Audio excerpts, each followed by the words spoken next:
হাওড়ার পাঁচলা মোড়ে নেতাজি সংঘের মাঠে শুরু হয়েছে এক অভিনব মেলা, যা আগামী টানা 12 দিন ধরে চলবে। প্রতিদিন বিকেল 4টে থেকে জমে উঠেছে এই মেলা, আর সন্ধ্যা নামার সঙ্গে সঙ্গে ভিড় বাড়ছে সাধারণ মানুষের।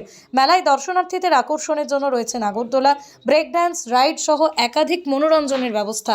ছোটদের জন্য রাখা হয়েছে নানা ধরনের খেলনা, রাইড যেমন ট্রেন রাইড, মিনি কার, বাউন্সি ক্যাসেল, ঘোড়া চড়া, কিডস জাম্পিং জোন। খাবারের দিক থেকেও মেলা বেশ সমৃদ্ধ।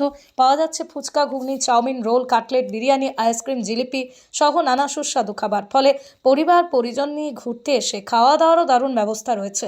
এছাড়াও মেলায় রয়েছে গৃহস্থালীর নানান সামগ্রীর দোকান, পাঁপড়, কসমেটিক্স, খেলনা, দৈনন্দিন প্রয়োজনীয় জিনিসপত্রের স্টল। সব মিলিয়ে পাঁচলা নেতাজি সংঘের এই মেলা ইতিমধ্যে এলাকাবাসীর কাছে বিশেষ আকর্ষণের কেন্দ্র হয়ে উঠেছে।